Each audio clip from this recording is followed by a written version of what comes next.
छोटा सा गांव था जिसका नाम था गोरखपुर, जहां हरे भरे खेतों के बीच मेहनती और सादगी भरे लोग रहते थे।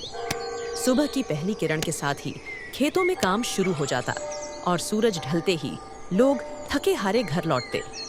इन्हीं मेहनतकश लोगों के बीच रहता था रमेश, एक साधारण सा नौजवान जो हर सुबह अपने पुराने लखदी के ठेले पर उबले अंडे बेचने निकलता। ठंडी हवा में जब लोग खेतों की ओर जाते, उनकी नजर रमेश के ठेले पर पड़ती।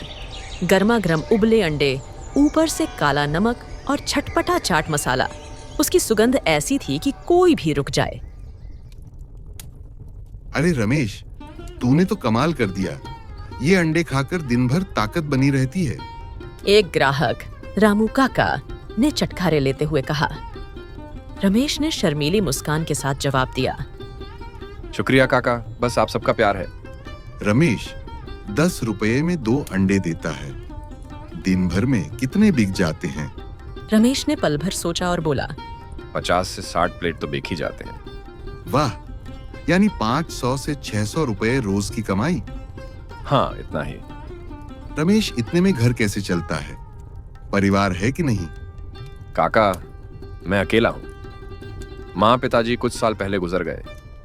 ये ठेला ही मेरा परिवार है, गुजारा हो जाता है। अंडे बेचना ही मेरा काम है और मुझे यही पसंद है। गांव वाले हंसते बतियाते अपने रास्ते चले गए। वह घर की ओर जा रहा था। तभी ठेला समेटते वक्त एक बूढ़ी अम्मा लक्ष्मीबाई धीमे कदमों से पास आईं। बेटा, क्या बेचता है? अम्मा उबले अंडे बेचता था, पर अब खत्म हो गए। इनके साथ कुछ और क्यों नहीं बेचता? रोटी, पराठा या कुछ और? लोग पेट भर कर खाएंगे और तुझे भी ज्यादा कमाई होगी। अम्मा, अंडे और रोटी? लोग सुबह तो हल्का खाना पसंद करते हैं। अरे बेटा, अंडों की भुर्जी बना, मसाले डालकर 2 रोटी या पराठे के साथ बेच। देख, लोग लपक कर खाएंगे, पेट भी भरेगा और तेरा मुनाफा भी बढ़ेगा। रमेश ने गंभीर होकर सोचा। अम्मा की बात में दम था, लेकिन उसे डर भी लग रहा था। अम्मा, ये सब मेरे बस का नहीं। मैं तो सिर्फ अंडे उबालना जानता हूँ। कोशिश किए बिना कैसे पता बेटा?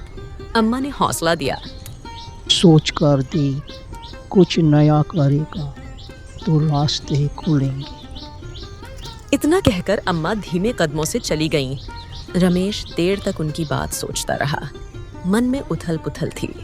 क्या मैं सचमुच ये कर सकता हूँ, या ये झंझट मेरे लिए नहीं? आखिरकार उसने सिर हिलाया। नहीं, उबले अंडों से ही काम चल रहा है, नया जोखिम क्यों लो? ठेला उठाकर वह अपने छोटे से कच्चे मकान की ओर चल पड़ रहा। घर पहुंचते ही वह चारपाई पर लेट गया। दिन भर की थकान थी, लेकिन मन और भारी था। अम्मा की बात बार बार याद आ रही थी। तभी बाहर से एक तेज आवाज गूंजी, रमेश, ओ रमेश, बाहर आ। वह चौंक कर उठा। दरवाजा खोला तो गांव का साहूकार रघुनाथ सेठ सामने खत दे रहा था। उसका चेहरा गुस्से से तमतमाया था। रमेश का दिल धड़क उठा। लगता है कर्ज के पैसे मांगने आया है। 4 महीने हो गए रमेश, साहूकार ने सख्त लहजे में कहा।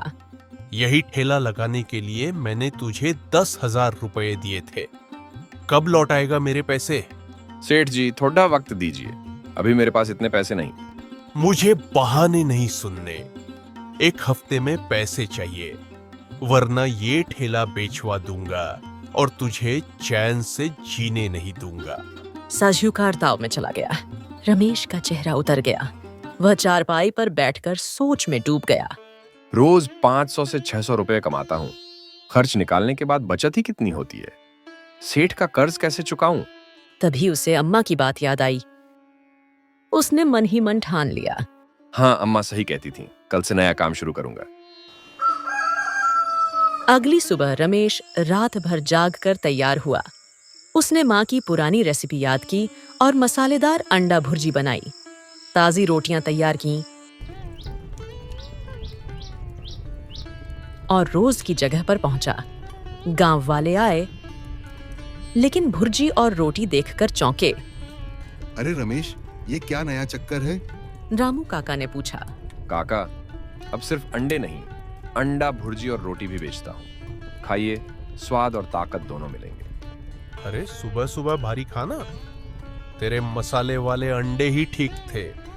ये रोटी भुर्जी तो दोपहर या रात को खाएंगे। रमेश ने मनाने की कोशिश की, एक बार खाकर देखिए, ज्यादा पैसे भी नहीं। लेकिन कोई तैयार नहीं हुआ। लोग हंसते बोलते खेतों की ओर चले गए। दिन भर ठेले पर रखी भुर्जी ठंडी हो गई, रोटियां सख्त हो गईं, एक भी प्लेट नहीं बिकी। उदास और थका हुआ रमेश घर लौटा। सब बेकार गया। उसने मन ही मन कहा, मसाले, आटा, तेल, सबका नुकसान। अब सेठ का कर्ज कैसे चुकाऊं? उस रात उसने खाना भी ठीक से नहीं खाया। चारपाई पर लेटे लेटे वह सोचता रहा। क्या अम्मा की बात मानकर गलती की, या मैंने कोशिश ही अधूरी की? तभी उसे एक किसान की बात याद आई। भुर्जी और रोटी दोपहर या रात को अच्छी लगती है। रमेश ने ठान लिया, हाँ, शायद सुबह गलत समय था। कल दोपहर गांव के चौक पर ठेला लगाऊंगा, जहां भीड़ रहती है। अगली सुबह वह फिर तैयार हुआ। भुर्जी को और स्वादिष्ट बनाया, ताजी रोटियां सेंकी और दोपहर होते ही ठेला गांव के व्यस्त चौक पर ले गया। जैसे ही मसालों की खुशबू हवा में फैली, राहगीर रुकने लगे। सबसे पहले एक बुजुर्ग दीनू काका पास आए। बेटा, ये क्या बेच रहा है? काका, अंडा, भुर्जी और रोटी। 60 रुपए में 2 रोटी और भुर्जी। काका ने प्लेट ली,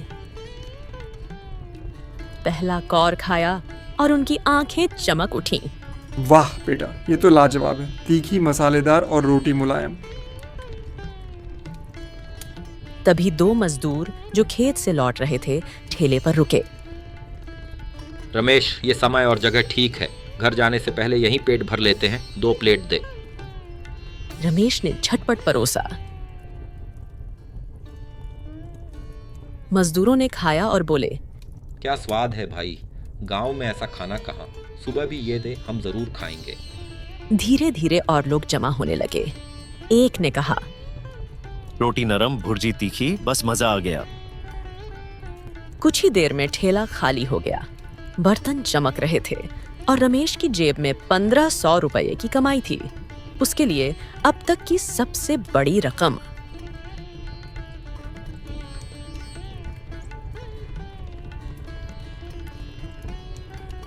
शाम को घर लौटकर रमेश ने पैसे गिने। उसका चेहरा खुशी से चमक रहा था। उसने मन ही मन कहा। चारपाई पर बैठते हुए उसने मुस्कुराया और कहा, आपकी सलाह ने मेरा रास्ता बदल दिया।